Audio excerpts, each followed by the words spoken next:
as like a quick introduction, I met you through connections of the internet / some of the CalABA team. How long have you been involved with the CalABA ecosystem, I guess? Well, I've been on the board since July. Okay. And prior to that, for a couple of years, I sat on the public policy committee. Okay. And prior to that, for a couple of years, I was just like a gnat, like bothering them. How do I help? Cool. So the long story short to patrons, I guess, is anybody interested in public policy and like larger systems. I'm super fascinated in them. I have a lot of skill deficits when it comes to knowing these sort of things. And when Michelle and I were talking, I was like, this sounds like the perfect person to come share this information with us. So she has a slideshow to kind of kick us off. And I'll hand it off to you. Okay, so you want to share, right? Yeah, let's go. Okay.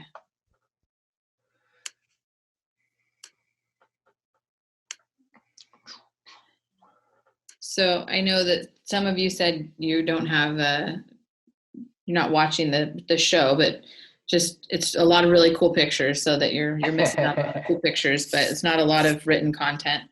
So and I adapted this from a talk that I'm going to be doing at CalABA. So if you're going to CalABA, you can skip that talk, although there's going to be 2 other really cool moms on the panel with me talking about how we got involved in public policy and why, from a parent perspective, that it's really important. So you really, as when you're working to become a behavior analyst, you really don't have any idea why legislation might be important for your practice, because it's not something typically taught in our graduate programs. It's not something that's really even discussed. And then when you start learning about it, a behavior analyst who I have a lot of respect for and has been doing this for, being a behavior analyst for quite some time, when she was learning about public policy through some work we were doing together, she was like, this is like a whole foreign language that I'm having to learn as we kind of go along with some of these things. And it really dawned on me that, yeah, for people that don't engage in public policy stuff all the time, it's kind of a whole different world that you have to learn about. And I will share, as I said, I've been on the public policy, or been the public policy chair for CalABA now since all of July, so not a whole long time. But before that, I was really involved as a committee member. And I started my behavior analytic practice about 5 years ago. I worked as a sole practitioner, so just by myself, for about 3.5 years before I started expanding and hiring on staff. And we still have a very small staff of just 5 BCBAs, and we just do consultation-based services and work. And then somewhere along the way, a local in California, we have the regional center system, and they put out an RFP for what they called a community and legislative educator. And I thought, well, that's kind of what I want to do when I grow up. So I responded to the RFP, put in a proposal, and 3 years later, we're now 3 years into the project, and we do guide their legislative engagement. We do education for the community, all on public policy and legislation, and try and help self-advocates be better self-advocates, help parents advocate. So our business is really twofold. We do these 2 kind of very different but integrated kind of things.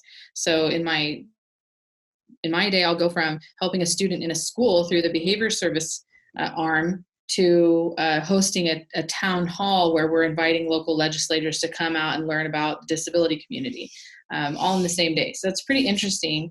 And my whole team is really well versed in both of those things. They're all BCBAs, but then they have this other like added legislative knowledge. So it's pretty interesting kind of place to be as far as a business and how I kind of ended up here. And how did I figure out that legislation was important? Well, for those of you who can see the screen, these are all pictures of my little guy when he was little. So he was diagnosed with autism when he was 2, and that was 17 plus years ago. And at that time, I had no idea what that even meant. I didn't know what autism was. I didn't know anything about the disability community or kind of what I was going to be faced with as a parent. And Ryan, I had mentioned that I was kind of watching some of your videos over the weekend, and you mentioned Catherine Maurice's "Let Me Hear Your Voice." Yeah. And someone, basically someone in my family said, I don't know how to help you, but maybe these books will help. And so that was one of the books that they gave me. And for a couple of days, I really thought, he doesn't have autism. That can't be it. That's not what they're talking about. That's not what's going on. And then I read her book and kind of went, holy shit, he has autism, and that's what I'm going to have to deal with. And it was very clear from just the descriptions and what I was learning that that's clearly what was going on with him. So you can see these pictures. Some of them are kind of funny because one, he's like holding these animals that he wouldn't put down for, 6 months. Those things traveled everywhere with us. He would line things up in various areas of the house. And he had a tendency to carry something with him, these dinosaurs, for a long time. And it was always something. He always had to carry something with him. So that was my introduction to autism and introduction to really all things disability related. But picture the clients that you work with. We're out to help people, and if we don't have the right laws and regulations to support our practice, then we're not able to help those people. So that's why legislation and legislative advocacy is really, really critically important. And I realized that, again, he was 2, and then he started getting ABA when he had just barely turned 3, or maybe right before his 3rd birthday. And these people are coming into my house and they're working with him. And I kept, thinking about, who's paying for this? I'm not paying for it. So somebody's got to be funding this. And so I started asking a lot of those questions and realized that the government was paying for it because in California, we have a regional center system that was funding his services and supports. So I kind of quickly put the pieces together that if the government and the state is paying for it, then they must be making the rules and controlling, the services and supports that he gets and what's available for him. And so then I just kind of quickly thought, well, then that legislative piece is really important. And I started engaging in that legislative advocacy fairly early. When he was, 3-4 years old, I started doing it from the parent perspective, as far as like special education funding, early start, and just really kind of learning about those funding streams and why that engagement is so important. And, the little things along the way, like they would have a funky rule about like services that were provided, or they couldn't be here, or they couldn't be there. And, why are they making those rules? And if it's not in his best interest, how can I change those rules? So I kind of got really involved early on. And then I met another parent who, funny enough, did legislative stuff for a living, and then just happened to have children with disability related issues. And so I really learned a lot from her at the time that we were kind of doing a lot of this together.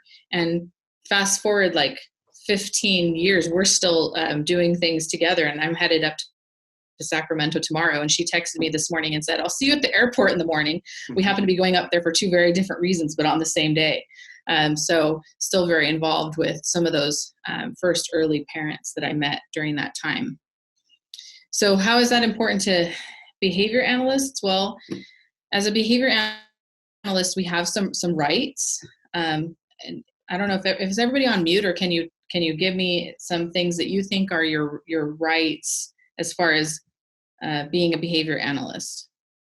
Feel free to unmute or type them in, either or. Rights as a behavior analyst. My first thought is like, there's got to be some sort of right to our scope of practice, right? Like we have the right to engage in certain types of behavior, or yes. Hopefully we do. And you have the right to fair treatment and labor laws, right? Because those are all things that are governed, that are employee rights. Do you have anything, Chelsea? I was thinking the same thing, the right to decline cases that you wouldn't feel comfortable with. the right to practice ethically, maybe. Like Yeah. I find that a lot at my job right now. Well, and that's the next one that I have down on my list is the right to provide ethical treatment. So, Okay. we do have a right as a behavior analyst to say like that's in my scope or that's not in my scope, or I need additional support to ensure that we're providing ethical treatment to the clients that we serve. So besides just your employee rights, I think we have additional rights because we are behavior analysts and governed by the BACB that afford us some of those rights or protections. But then along with those rights come a lot of responsibilities. And I start with the responsibility is the responsibility to also provide ethical treatment and to provide effective treatment. But one of the responsibilities that I really focus on in the need for legislative advocacy is to protect our right to practice. Being a parent, I think what you guys do as behavior analysts, and sometimes I kind of see it as a community aside from myself, like it's critically important because without the services and supports early on that my son received and the quality services that he received, he wouldn't be where he's at today. And, today he's off away at college. I was telling Ryan before everyone came on, he's doing a semester abroad in Japan. And, I don't even think twice about the fact that he can make it through his day and do things like tie his shoes. But I can tell you that was something he learned during his ABA services that I thought he was never going to master, was tying his shoes. And I'm still just amazed every day when he does those kinds of things, because it was really because he got effective services when he was younger, when he needed them. And I think now as a behavior analyst, we have to protect that right to help people so that we can continue helping people, because we have a pretty kick-ass cool profession that really helps people do great things. And so we need to protect that, not just for ourselves, but for the people that we serve. I want to protect it because I like doing what I do every day, but I also want to protect it because we're making meaningful change for people's lives, and I want to be able to keep doing that. So I also think that, that's a big responsibility, is to protect our practice. And how do we do that if we're not really engaged in the legislative process? I'm not really sure. So hopefully we're going to get more engaged. And then we also have a responsibility to disseminate. So, I'm preaching to the choir, right? Ryan's like the master of this dissemination thing. But dissemination to legislators, those are the people that are making the rules about our services and supports and telling us what we can and can't do. And if we're not disseminating our science to them and helping them shape our profession into what we really want it to be, then I think we're missing the mark. So, I think sometimes we think as a single behavior analyst, how can we really make a difference? But, this is a great quote from Margaret Mead that says, "Never doubt a small group of concerned citizens can change the world. Indeed, it's the only thing that ever has."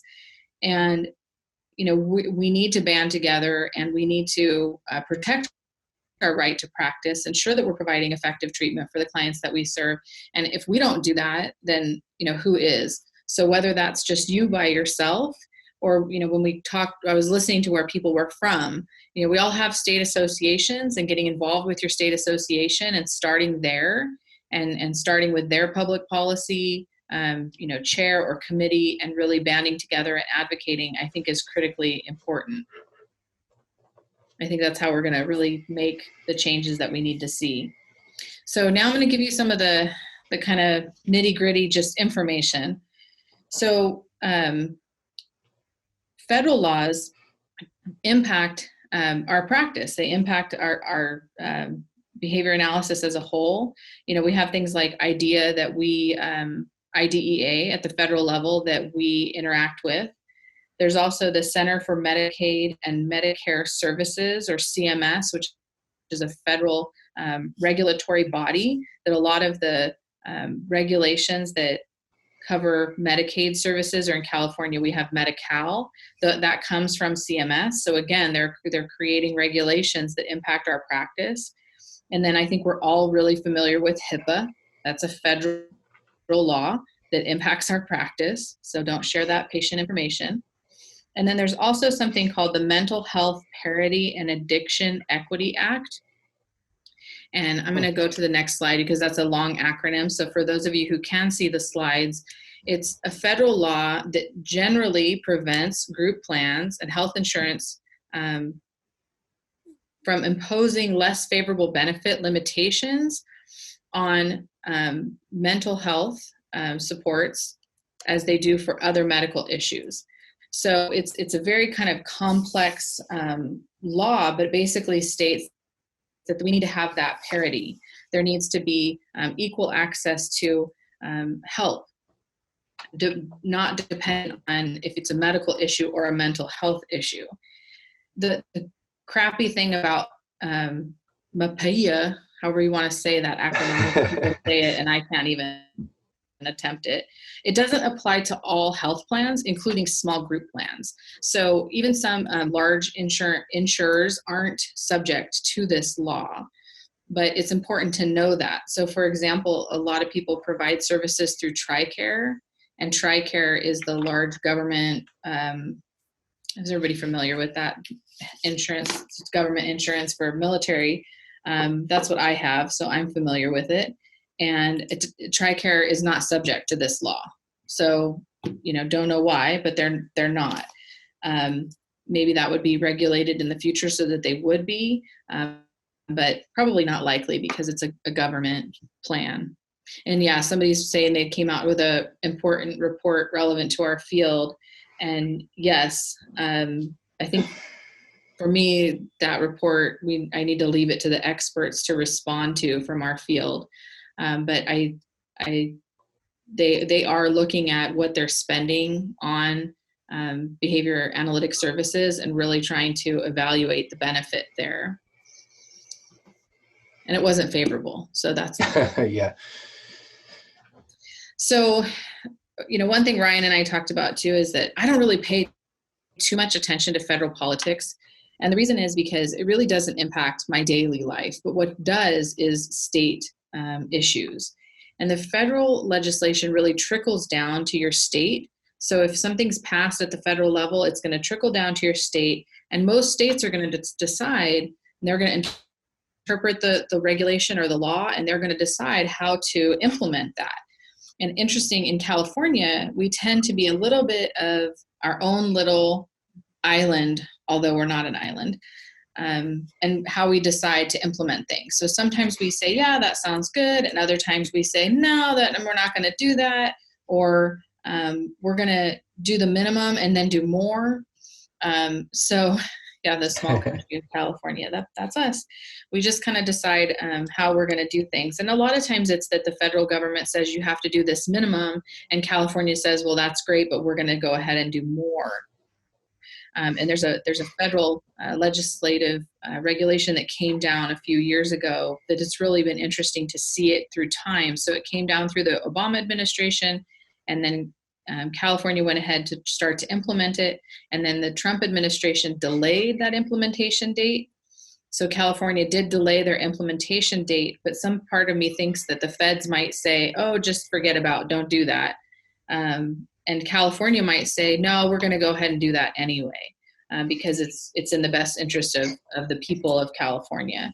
And that, for anybody who cares, that's called the Community-Based Services Final Rule. It was a rule that came down from CMS that basically affords people who are receiving community-based services more privacy and protections. So it is a good thing, but implementation's been kind of killer. So beginning in 2001, Autism Speaks really started going across the country advocating for mandated coverage for autism. And the cool part of their work was that they basically said ABA is the benchmark for determining meaningful coverage. So if a state covers ABA, then it's meaningful coverage, and we're going to kind of count that. And so over the last really 20 years, we've been watching this Autism Speaks map get greener and greener. So as a state decided to implement coverage and the law was passed, and those were all state by state laws that were passed over the last 20 years, the the map, got green one state at a time. And, I've been watching that probably since about 2004, 2005, when it really started kind of happening. And now that we're 19 years in and we have meaningful coverage in all 50 states, it's a pretty cool place to be. The only thing to think about is that some states have carve-outs. So all coverage in all states is a little bit different, and they may not cover, they may have age caps, they may have income caps. So it's important that each one of you learn about the coverage in your state so that you know what it covers and what it doesn't, and that we work towards strengthening that mandate over time. I was at the Autism Law Summit this past October in very cold Wyoming. I'm from California. I've lived here my whole life. So like anything, even slightly cold, I'm like freezing. So I was in Wyoming, and Laura Unum from the Autism Law Summit was saying, you need to look for legislation that's undermining your autism insurance mandate. And I'm sitting in the audience, and I just kept thinking to myself, holy shit, there's a bill on our governor's desk right now that does exactly what she's talking about, but it's chipping away at that mandate for coverage. And so I took the next couple hours of that day to, put out some calls to action, draft a letter to the governor requesting a veto on that bill so that we can keep our autism insurance mandate as strong as possible. And the very next day or the day after, the governor actually vetoed that piece of legislation. And I was really surprised because I did not think that he was going to veto that legislation. And I kind of had counted it like, we're just going to have to count this as a loss and move on, because it was about the third or fourth time that bill had been introduced in our state legislature. So, again, like it's important that we're watching these things and that we're taking action as much as we can. And, you may feel like I'm just one person, what can I do? But if you can get with your state association and you guys can watch for these things, then you can put a call out to all the behavior analysts in your state to write letters. So I wrote a letter, and my letter was really good, I can assure you. I had a picture of my kid and the governor because we had the opportunity to meet him a couple years ago, and said, this is one of the kids that benefited from this coverage that you're now trying to take away, or to at least reduce. But other people said that they had sent their letters too. So that's what that small group action we can kind of take and watch and be knowledgeable about what's happening.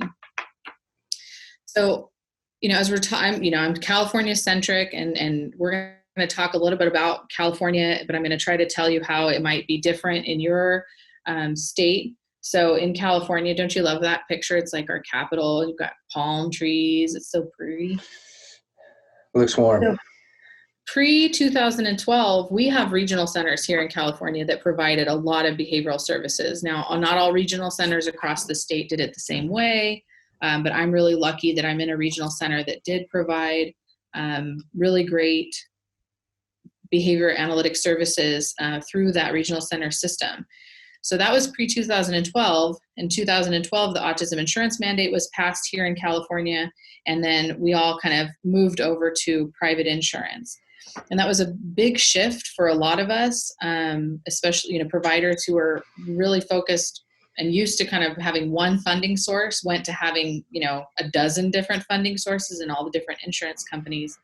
But really it's led to some pretty meaningful growth and meaningful outcomes for the services that are provided. So, now we're looking at 8 years after our autism insurance mandate. We're kind of through the transition. Nobody is kind of confused anymore about where they're getting their services from.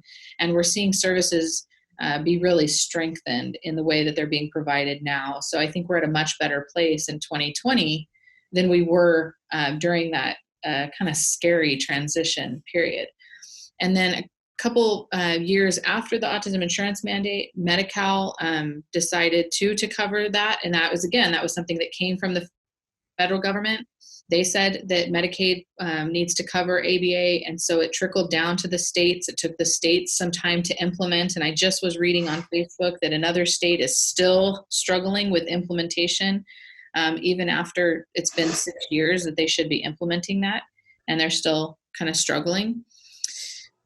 So that's kind of the landscape in California, where we have our autism insurance mandate. We're providing services through insurance. And how is that done? How is that bill process? How does it go? Well, how many of you remember Schoolhouse Rock from when you were a kid? Yes. Well, the video, like all these years later, that animated video is still really accurate about how that works. So, when the autism insurance mandate was introduced state by state, it was because there was a group of people that felt that that was a good idea. And whether those were behavior analysts or parents or Autism Speaks, they came in and said that was a good idea. The bills were authored and introduced. And then in California, they went through this process.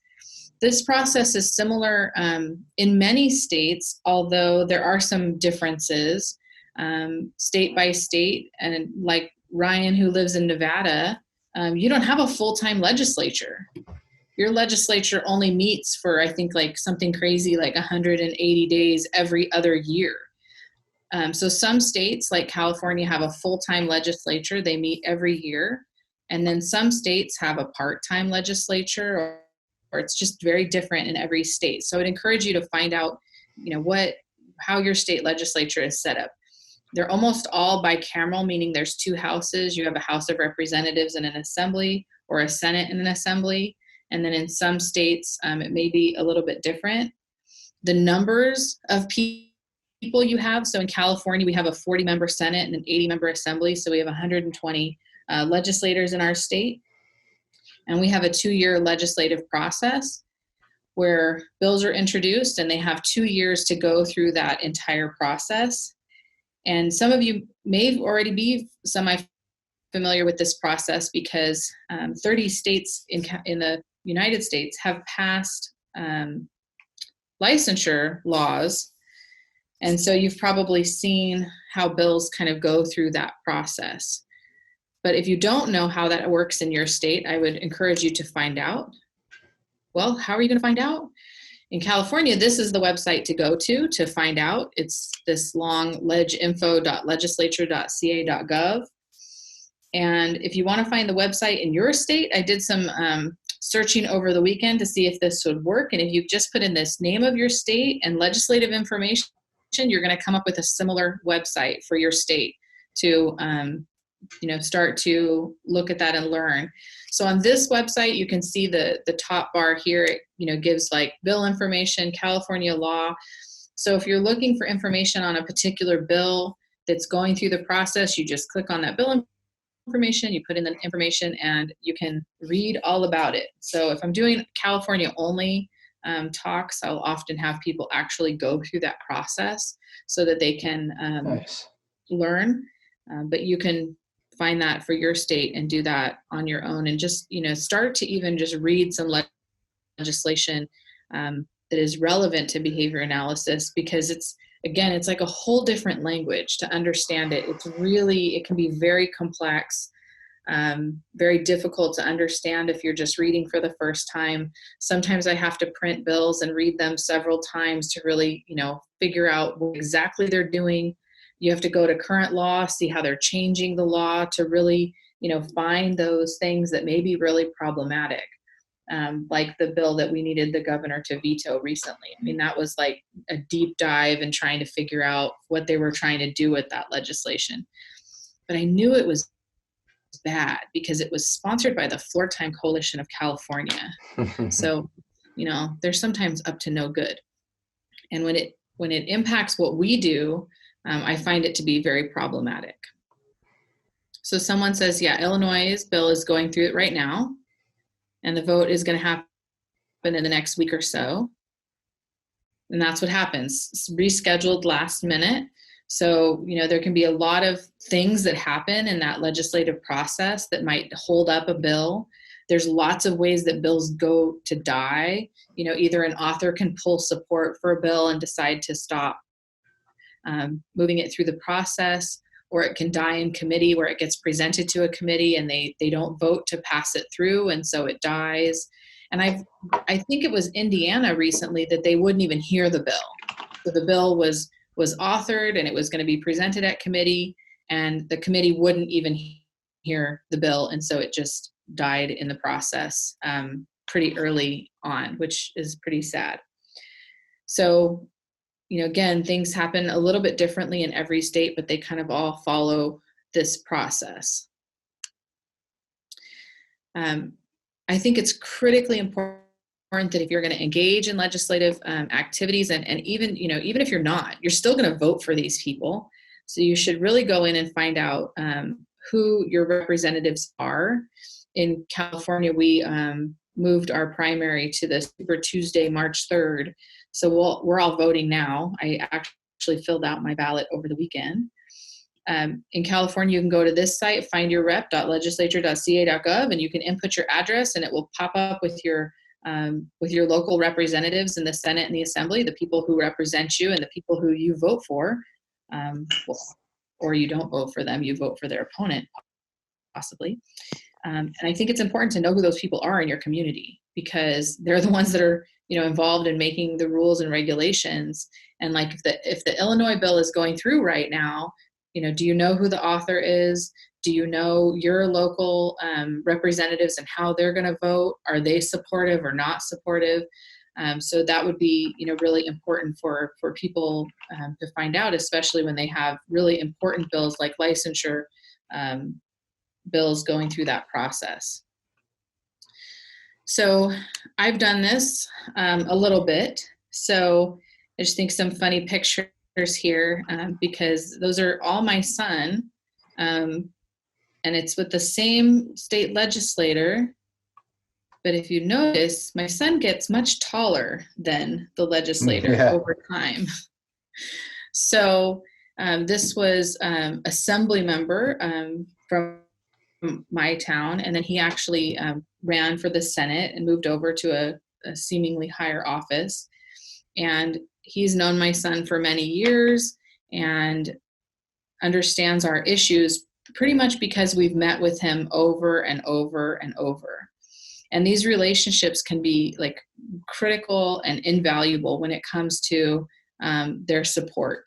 I was sitting in the audience in the Senate when one of our bills was being presented, and it was a bill that I didn't really have a strong position on, but it was relevant to behavior analysis. So I was there trying to kind of learn.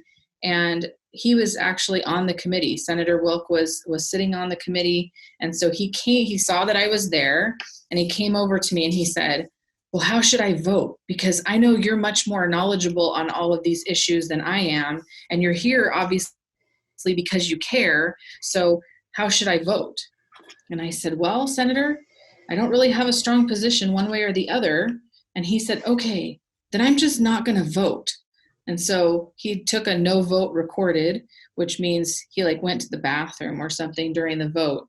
And that was a political move by him because he didn't want to vote no, because it was a legislator that he has a good relationship with, but he also didn't feel strongly about voting yes. So he just had a no vote recorded. And I don't really know if he went to the bathroom, but he left the room during the vote so that he didn't have to vote. So there's all these interesting things that happen in the legislature when all of these, when things are being presented or bills are going through the process. It can be fairly interesting. So going back, that's why it's important to know who those people are and start developing relationships with them so that when you do need something, you can call them up and say, hey, we need your vote or we need your support. And you don't have to start at the beginning. They already know you. So when I'm, in Sacramento, they know I'm like that crazy disability behavior analysis person that's always kind of bugging them. But I bug them in a nice way, and I bring cookies. But some of them have told me to stop bringing cookies because they're all trying to lose weight and be healthy. So bring something else. So along with legislators, you all have regulatory bodies in your state. You have, in California, we have Department of Developmental Services that provides all of our community-based services. You may have something similar in your state. We also have Department of Healthcare Services, which in California oversees Medi-Cal, Department of Insurance, Department of Education. But there's all these regulatory bodies that influence our practice. So I'm actually heading up tomorrow to Sacramento. So I live in Southern California, so I got to fly up there for a meeting. It's a stakeholder meeting for Department of Education. And what they're looking at is how can they maximize Medicaid billing for LEAs. And there's only one behavior analyst in that 90-person stakeholder group. So I kind of have it on my shoulders to ensure that I'm representing the behavior analysts of California in a meaningful way to participate in that work group and hopefully make change for the better. But I won't bore you with the nitty-gritty details of what I'm up to. But if you want to know and you're from California, you can ask me later. So here are some of the current issues that I threw together. And I'm sure, you guys probably have other issues or different issues or more issues. But, one of the things we struggle with in California is there's no job codes for BCBAs in education codes. So schools hire them, by making them classified staff, or they kind of finagle some way to hire BCBAs, but it's not really. We need to ensure that we have that parity for everyone. Like I said, there's other plans that are carved out of that, and how do we ensure parity for everyone? We need to define medical necessity for autism and for others, but really, the others is more of an issue these days where, a doctor's recommending ABA for a kid with fetal alcohol syndrome, and what is medical necessity for that, and how do we provide meaningful services? We need to increase services for adults. That's a huge area. We've got this tidal wave of kids that are just about my son's age who are just all moving from school-based services into adult services. And how do we serve that population? We need to, in California, remove the age cap from Medi-Cal. So in California, they can only cover services. Medi-Cal only covers ABA until a person is 21. And then after that, there's no more coverage. So that's a big deal. How do we remove that age cap? And that's going to have to be through legislation. And then we're also trying to identify and address other holes in coverage. And then something just kind of small but kind of funny is we are all mandated reporters because of our funding sources, but we're not actually listed on the list of mandated reporters in California. So it would be nice to just, again, codify behavior analysts in statute by adding us to the list of mandated reporters, since we already are anyway. We are, but we're not. So it's an interesting, like everybody that we talk to, all the legislators, we mentioned that too. They said, well, aren't you already on there? Well, no, we're not. So let's fix that. Because if you're licensed, then I have a state regulatory body that I can report you to if you're not doing what you should. And so I really think we should all be advocating for licensure in our state if we don't already have it. But we don't have it here in California. We've tried a couple times and have not been successful. So how do you start? You came here today, number one, and now you really learned a little bit and you want to be a better legislative advocate when it comes to behavior analysis and legislation. Start with having an elevator speech. So that's just simply, what is behavior analysis? What do you do? And why is it important? And that's really critical when you're talking to legislators, but I think really when you're talking to anyone. So I encourage everyone to have some type of elevator speech that they're ready to share. And it is especially important when you're talking with legislators to explain, just a little bit about behavior analysis, what it is and why it's important. And then this is it's a long-term battle, so one of the things that I want to do, it's a little tiny fix that needs to be made, but it's going to take me a couple years to just keep advocating for it and keep on, trying to make it happen and put the people together that can make it happen. And does it need to be something that's legislated, or does it need to be just, something that they can just fix without running a bill? So it's really important that you keep following up and that you have that determination. So I keep telling everybody, this is like my issue. I'm not going to rest until this is fixed. And I might be, in my 50s by that time, because I'm 42 now, but I'm just going to keep on at it. Yeah, I have that issue too. I'm a talker and can't condense. Yeah, so you really have to, try to condense that into, what would you tell someone at a backyard barbecue in just that few seconds? Or, really, what would you tell someone if you only had from the first floor to the fourth floor in an elevator to explain what it is that you do and why it's important? Because people stop listening, or especially legislators, they have 50,000 other things to do. And so we really have to make it quick. So now that you've heard a little bit, I hope that you take action. Learn who your legislators are, learn about the process in your state, get connected with your state association and see if they have people who are really into public policy, and band together to help. And I think we can do more if we band together. And so that's why I keep saying over and over, like, get involved in your state association, figure out who else is in the community that's really interested in public policy, because if you band together, you can really achieve change if you're working together with people. Although, if there's nobody else in your state, because you're from someplace like Alaska and there's like 2 behavior analysts, maybe there's like 4 in Alaska now, BCBAs, I'm not sure. But even if it's just you, there are things that you can do. Even just little actions like being a knowledgeable voter and voting, that's really important. Who are the people that you're casting your ballot for? Do they support behavior analysis? Do they support the disability community? Is that something that's important to you? And, learning that information is just a little action that you can take. So thank you, Ryan, for giving me the opportunity, but I'd love to have more dialogue now that I've been through that whole spiel. Yay. I had a question to start you off. Okay. How often is it that it's something like that floor time sponsored bill that you suggested, where it's kind of like these 2 philosophies or groups of people that are, in a sense, kind of trying to provide for the same community or population? Did I read that right? Yeah, I just don't know how to answer that question, because I don't know, I've been doing this for 15 years, let's say, and this one bill has continually been introduced. It's been vetoed. Well, it's died through the process, or sometimes a bill will completely change. And so the bill, the first time it completely changed through the process, ended up to be something totally different. And then the second time it got vetoed, and the third time it got vetoed by yet another governor. So we keep thinking, when are they going to stop pushing this? And they just haven't. So I don't know how often that happens, competing philosophies, or, this one's kind of like playing in our sandbox.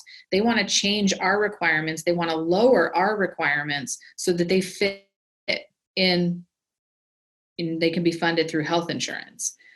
And I don't know how often that happens. But I would guess often, because to the Autism Law Summit, they were like, watch for bills that do these kinds of things.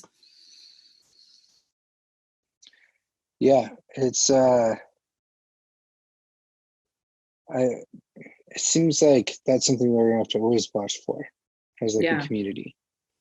And this one too, we've given them a solution, meaning we, the behavior analytic community, have said, if you just do it this way instead, then we will leave you alone, which basically creates their own separate requirements for them, and then leaves our requirements alone. And for some reason they don't want to do that. Yeah. But I don't know why. And sometimes it's the people behind it. So in this case, it's not the floor time people that kind of don't want to hear what we have to say. It's their lobbyist. He just doesn't want to meet with us, and he doesn't want to listen to anything we have to say because we oppose the legislation. I worked at a place that served people, primarily adults with intellectual disabilities, for a few years, and got a little bit of a sample of what it was like trying to keep up with this world. How important was having a third party help guide you, or the lobbyist? I'm trying to think of if you're an individual practitioner, you have an idea where to start, but I've heard of like multiple companies getting together and like hiring people that help them push these things forward. Have you been involved in that? And like, what are the differences between the two maybe? Yeah, so I mean, I think that there's things that you can do as an individual on your own. But I think like being part of a state association, and CalABA has a great lobbyist, and they really guide a lot of that. But at the same time, they don't understand behavior analysis like we do. You know, so we're kind of the experts in the science and the practice, and they're the experts in the lobbying realm and the political realm that can kind of guide us in how to achieve the goals that we know we need, because we're the experts in the science and the practice. And so often the lobbyists for CalABA will be there, but they really just, you know, maybe just kind of do something like introduce us and say, you know, I'm going to turn it over to the experts because these are the people providing the service. But it is super helpful to have, you know, really strong lobbyists to guide. And I mean, our CalABA lobbyist is amazing, and I will text her all the time if I just have, you know, simple little questions here and there, or, you know, some of the big picture questions, and she gets right back to me. And so having someone like that kind of in my pocket has been super valuable. What's the price to play for that? You know what I mean? Like how pricey? Like I've never heard of people hiring them. Like, well, I think Selena mentioned in the comments that CalABA hired one, and I've heard of some other state associations. Yeah, some state associations do. And like you said, sometimes larger organizations will actually engage their own lobbyist, or a group of them will come together to fight a particular issue and engage with a lobbyist. And, you know, it's like hiring an attorney. I think it's all just, there's, you know, retainers involved, and it all just depends on, you know, the expertise of that lobbying firm. And I'm fairly certain it's fairly expensive. So yeah, I don't do it myself, but I'm glad we have a strong state association. Yeah, it seems like the state associations are kind of one of the avenues. What we ran into in Nevada was for adult specific issues, it wasn't as much of a priority, mainly because of the lack of resources that Nevada ABA had. So they were focusing their efforts on certain areas. And so we ended up as an entity, like hiring a firm that would help us with those sort of things. I don't remember what the bill was per year, but it was pushing like 50 or 60 grand a year. And that was before we really like started working with them. It was insane. But it was, I just didn't know if that was typical.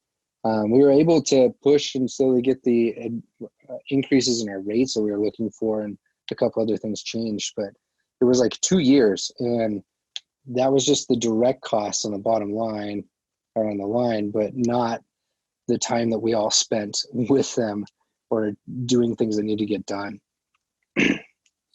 Yeah, I mean, they, you know, so most state associations, if they engage a lobbyist, they still have practitioners who are very involved and engaged. And so like I'm going up tomorrow, and CalABA is funding me to go there to speak on behalf of the organization and behavior analytic practitioners.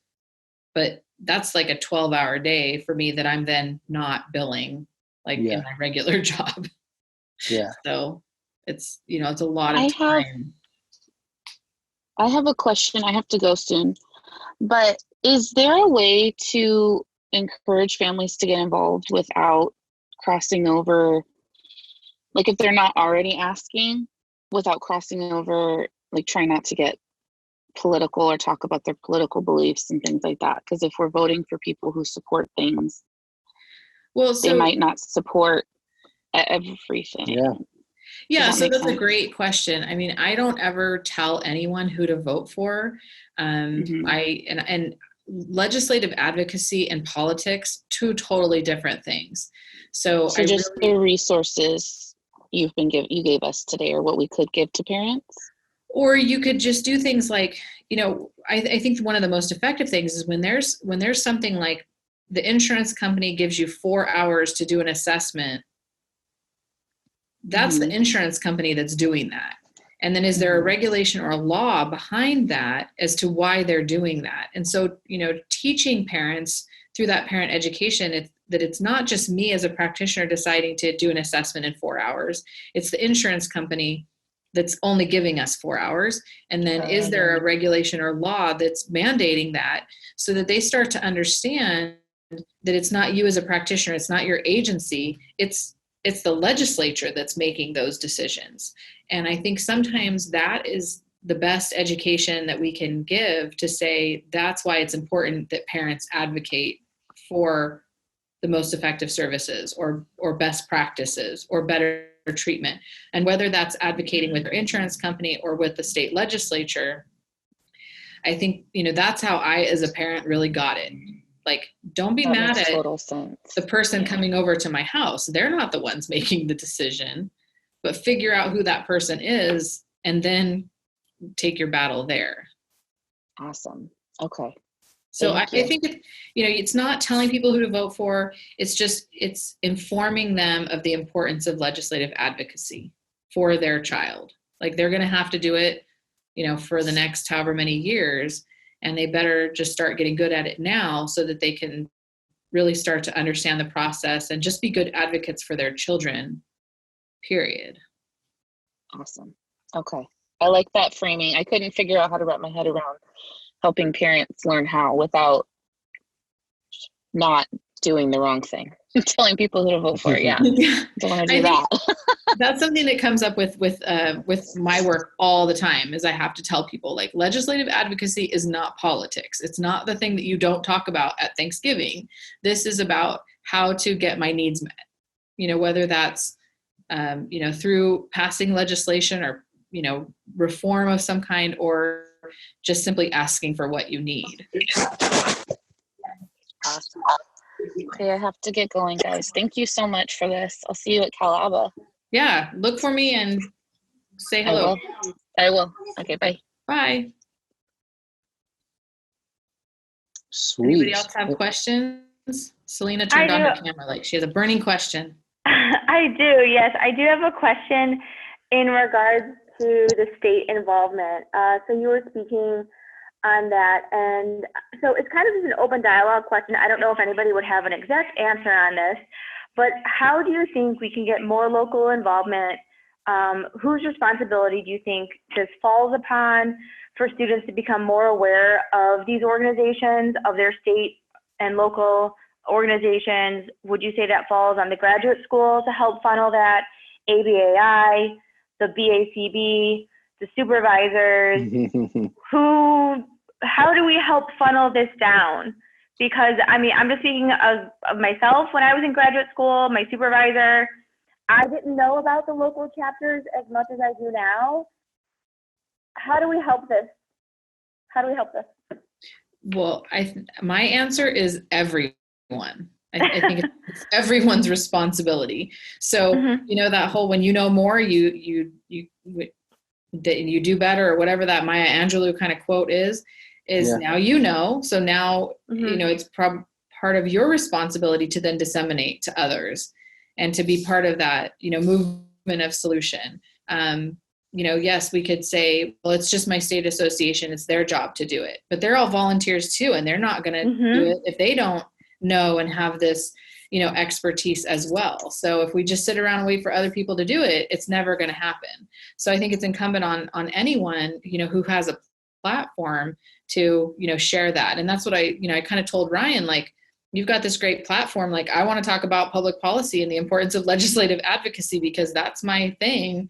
And I want, to educate one behavior analyst at a time and change the world by changing one public policy at a time for the better. So I think it's incumbent upon everyone. And yes, I think state associations and APBA and BACB, they all have, some larger responsibility to that. A graduate program, I think they have some responsibility there to be sharing information. But I think it's incumbent upon, all of us. I was talking to a colleague who works at another agency, and in fact, Ryan, it was about you. I was like, oh, I'm doing this, talk for the Daily BA, and she was like, what is that? And I said, like with Brian O online, and she was like, no, I have no idea what you're talking about. And I was like, what rock have you been living under? So it's just, those little things about, sharing what's going on in our field. So whether we're talking about sharing information about how cool Ryan is and all the great dissemination he's doing, or, that there's a public policy issue that needs to be addressed, I think it's incumbent upon all of us. Yeah. I sometimes, when I think about these larger issues, it's like we need to, I feel like there's a little bit of a diffusion of responsibility in a sense that like we're all responsible and we're not coordinated exactly on like who can move forward. What I really like about Calaba that I've seen so far is it seems like there's like a whole different level of things that you all can do as a result of everybody getting over the hump of like making that a really successful organization. Because there's a lot of volunteers, yes, but you also have some bandwidth because of the size and budget at the end of the day, right? To kind of achieve some things. Yeah, I mean, it's definitely part of it, but I also think a lot of it is incumbent upon just like one person stepping up and saying like, I'm going to do this. So a couple of years ago, I wanted to have a lobby day where we all get together, and as a behavior analytic community, we go to the Capitol and meet with legislators and share what behavior analysis is. And I, kind of spearheaded that. So yes, Calaba funded it, but it was kind of my idea, and I walked it through, every step until it was done, and we had a successful lobby day. And then people said, wow, this was, a great idea. This was cool to do. And it was kind of like, that was the first time we had done it. So there was a lot of bumps in the road and that we learned from. And now we're about to do it again. So it just takes one person to say, I want to, make a difference and do this. Mm-hmm. And if you lead, like usually people jump and follow. Did that answer it at all, Selena? Give you ideas? It did. And like I said, I don't expect like the answer is C, follow suit, like that's the answer and check, go to answer or go to the next question. It's just something I'm like wondering on more and more, kind of the responsibilities within the field, just because organization, or perhaps sometimes the lack of, with these larger issues and concerns. But it's like everybody knows about these issues and concerns, but yet the addressing of them is left kind of, well, figure it out on your own, or everybody will figure it out. And I'm like, there has to be a better way to go about this. There just has to be. It seems like we've clearly ran out of like what we can achieve in a 2-year certificate program or master's degree, right? Or with what your supervisor is supposed to talk with you about. Yeah, everybody the involved BACB, these larger entities. We need like the subcategories or the subcommission groups or just something. I'm not quite sure what it is, but hopefully more people become involved and leadership starts to form, et cetera, et cetera. I do think that APBA has kind of filled a lot of that role fairly nicely, though. So, I mean, again, I guess we can always want for more, or that they're more active and doing more. But I think they have done some of that. And then your state association, do you have a public policy committee? So we just had our state conference, and I honestly am just kind of getting into the state, like the local state chapter. And there's just not enough volunteers. There's just not enough board people. I mean, like there's enough, there's a lot going on. Say it again. There's you. You're ready. There is. And I don't have enough time. But I have been getting in contact with them to say, how can I help? So I am reaching out to them. I am aware of APBA. I honestly haven't looked into much of that conference. That one, the timing of it, it's right in between one other conference that I'm going to and right after another. Just the timing of it, it's just not poorly. Like they have I don't know why. That's like a conference cluster. There's so many conferences that are going on at that time of the year. And I'm like, this is just, maybe if someone has a larger viewpoint, like this is not the best time for all these conferences to be going on. Yeah, they do have a member portal and like member options to where you can like gain access to more information and resources without having to attend that event too. I've actually never attended it. Yeah, so you don't necessarily need to commit to something so large as an event to start to get an idea of what's under the hood and what they have to offer. I'll add it to my look into list. Selena's always diving into a lot of different resources. Well, I mean, I think that's where it starts, right? You just learn a little bit at a time and share with your colleagues and get involved. And that's how it works. I've been doing this for a long time now. So I feel like, I don't know it all for sure, but I feel like, I've really kind of dug my heels in and know my way around the Capitol, at least a little bit. So that's a place to, there's a place to start. And then as you learn, you get, better and better and more and more, just like you are with your practice. You start as a baby BCBA and, you learn as you go, and then you never stop learning. That's kind of the cool thing about our field. Or the overwhelming part, right? No, it's the fun part. It's the part that it never gets dull. It's the part that, there's always something to do. And, I'm really fortunate in the place that I'm at in my life too. So Selena, don't feel bad if you're like, I can't do all that. I don't have time. I'm a single person and my kid is away at college and he's doing a semester abroad. So I really have like no responsibilities other than my business, and that's it. Keeping myself alive, and keeping my cat alive. So I have the time to do all this stuff. But I think, because there's not enough behavior analysts, we're all very busy people. Yeah, the market's growing way too fast. Like the industry's going way too fast for us to keep up with. Yeah. That's the other issue. It's a good problem to have. We're all going to be, job security and fully employed, and it's a good place to be for so many reasons. So. Cool. Well, thank you for all this. Well, I hope it was helpful. Yeah, it has me thinking.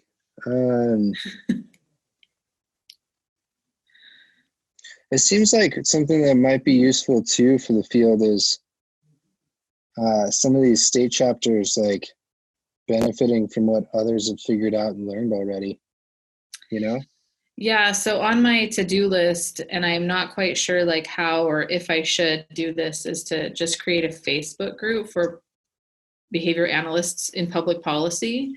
Cool. To share the knowledge across states, because again, I feel like I've been in California. I'm really California centric, but I'm pretty plugged in, and now the issues that I'm dealing with are things that like I need help, and there's not a whole lot of people at this point who can guide that work. We've got some great pillars like Gina Green, who I'll call if I am really stuck with something, or if I just need some advice. But there's not a whole lot of us who are in this public policy realm, and we really need to share information across states. Yeah, it's almost like having a blueprint task analysis of some sense makes it easier to move forward, right? Yep. Yeah, for sure. Yeah. Cool. So you're going to be presenting something like this at Calaba? So at Calaba, we have a panel of 3 moms. So I'm going to go first and kind of lay some of the groundwork. And then we've got Suzanne Letso from the BALC, who is also just a powerhouse when it comes to this legislative stuff, and also is a parent.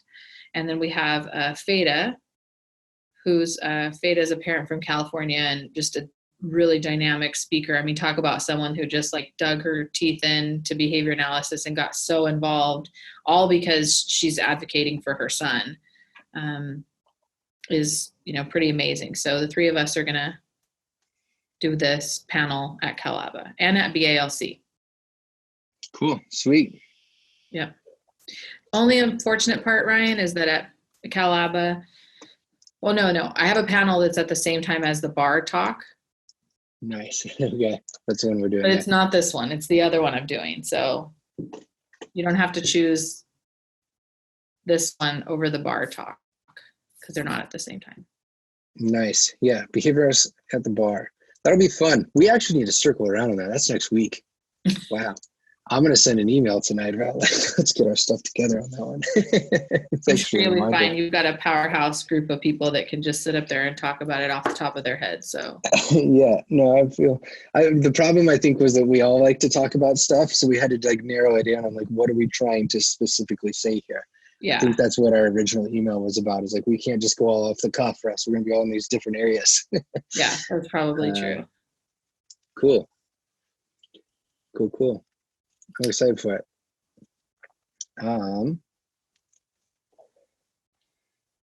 Just trying to follow up on the comments on the mobile. So Selena, I think you're referring to the intro to the behavior analyst at bars talk. I watched that one too. Pretty awesome intro.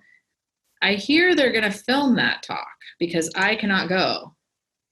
Yeah, so I'm doing, I've got a contract with CalABA to film some of the main stage events, which we're still figuring out which of those are which, or which of those have been approved between CalABA wants to prioritize them / speaker said it's okay.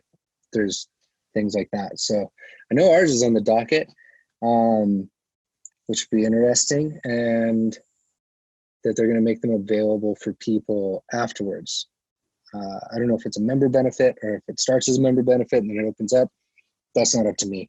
But there'll be some. Selena, a member, so you can let me know. Yes. Wait, sorry, say it again? Some of the CalABA talks are going to be recorded, but then put up in their member portal or something like that. I don't know exactly what CalABA is doing with them. Okay. And so there'll be more and more of this stuff kind of archived, I guess, is what we're getting at. Okay. I will keep my eye out for it. Sweet. Anne, where are you coming from? What part of the world? Hi, guys. I live and work in Hawaii. Nice. You've had some really interesting public policy stuff going on in Hawaii. Yeah, every year, pretty much. Yeah. We're right in the middle of our legislative session this year. So we've been pretty busy. Yeah, you guys are super lucky to have a powerhouse like Amanda Kelly there who handles all of that and disseminates all that information out to everybody there. Yeah, she's put a lot of work in for sure. Yeah, so I know everything that's happening in Hawaii. Yeah. Cool. I got the front end of the recording of this meeting together. I just have to splice it together and I'll send it back out if anyone wants to watch in full. So. Sweet. Yeah, sweet. Any other questions? Anything else?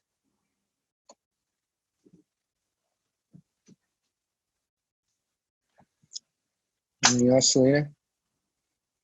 No, I guess, Michelle, just let me know if you want the contact for the person who's been working closely with the lobbyist from ILABA. I can pass that along to you. Otherwise, yeah, I need to call it a night. I'm here. Cool. Yeah, you can go ahead and send that over to me. I'm going to be at APBA, so hopefully I'll meet people there as well. Okay, I will not be there. I don't know if she'll be there, but yeah, I will figure out a way to send you her contact information somehow. Okay, great. I'll get you all connected on an email. Perfect. Have a good evening, everybody. All right. Bye-bye. Cool. Bye. All right, I'll work on getting this spliced up and out so that everyone can check it out. I have 2 recordings based on me getting kicked out, so I'll just connect them up real quick. Get on the docket for probably tomorrow and get it out there. Thank you so much for the information, Michelle. Well, hopefully it was helpful, and hopefully it was what you were looking for. And Yeah, I totally. know feedback is always great. So No, totally. I'm excited. Like I was saying before we hit record, like I'm excited to be able to say like, hey, here's a place to start to learn about this. If nobody's like Selena was saying, like you're not taught this in graduate school largely, depending on your mentor and your supervision system and whatnot. There's unicorns out there, but occasionally I get people asking about public policy questions, and it's like I don't know where to start necessarily, but like we can point them in some direction. So thank you. and this is what I do. So happy to help. Yeah. All right. So I'll get that out and I'll catch you all on the internet.